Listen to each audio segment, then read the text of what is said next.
Ang ating mga ina at mga anak ang kinabukasan ng bayan.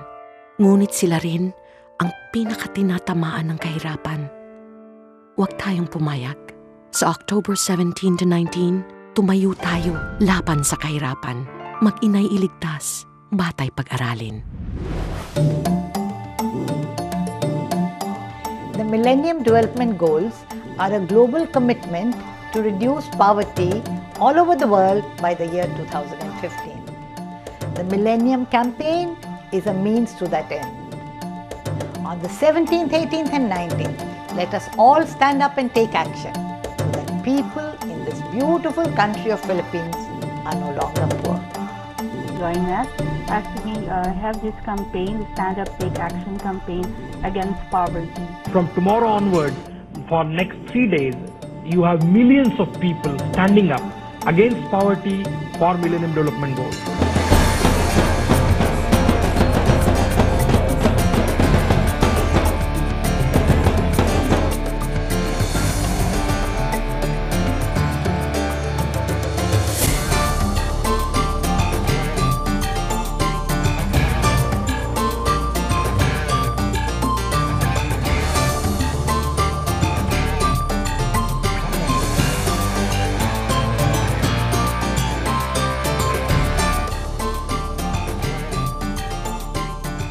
The Filipino people have spoken. People from Luzon, Visayas, and Mindanao stood up and acted against poverty and for the Millennium Development Goals.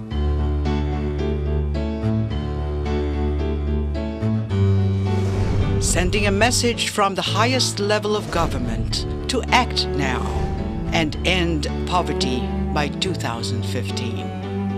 And ensure that all children finish primary school and mothers receive health care.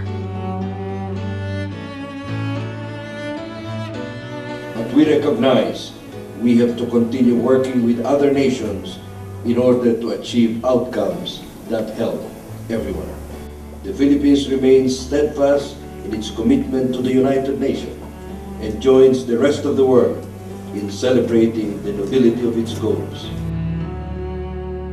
Sino pang magdadamayan, kundi tayo rin. Kung may pagkakataong tumulong, huwag palampasin. Simula na ang magtanim ng mabubuting gawain, dahil sino pang aani, kundi tayo rin. Wala ka naman dyan! Wala ka! Sino pang magdadamayan, kundi tayo rin. Kung may pagkakataong tumulong, huwag palampasin. On October 17, 18, and 19, 2008, the Philippines made history. Nakiisa ang Pilipinas sa pandaigdigang kampanyang Stand Up, Take Action o SUTA ng United Nations. President Gloria Arroyo led the country today in standing up against poverty. Joining her in making the commitment to alleviate poverty in the country are students from various schools.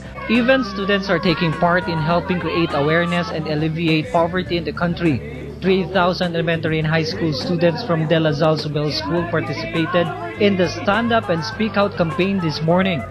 They say this is in response to the United Nations call for world leaders to end poverty. Sino pang magdadamayan, kundi tayo rin. Kung may pagkakataong tumulong, huwag palampasin. Simulan nang magtanim ng mabubuting gawain, kahit sino pang aalin, kundi tayo rin. Halika, kumilos na sabay tayo, tara may oras pa, tulungan tayo.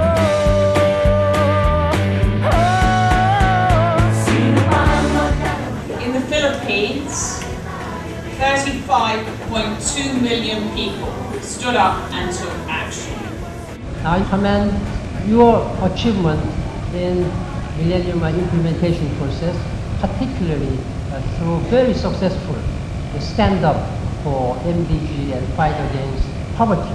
I know that you set the world record by mobilizing more than 1/3 of total population of the Philippines. That's amazing and big success, and I congratulate you on your success.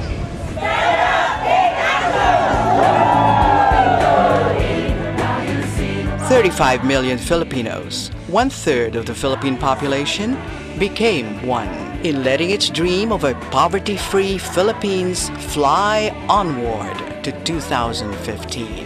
Stand up and take action against poverty.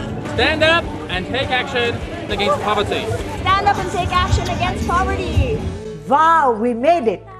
35.2 million people stood up to take action against poverty in the Philippines. We broke the Guinness Book of Records. Congratulations to everybody that worked for this.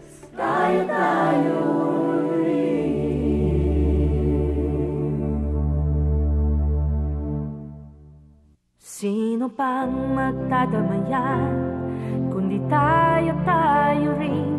Kung may pagkakataong tumulong, huwag palampasin.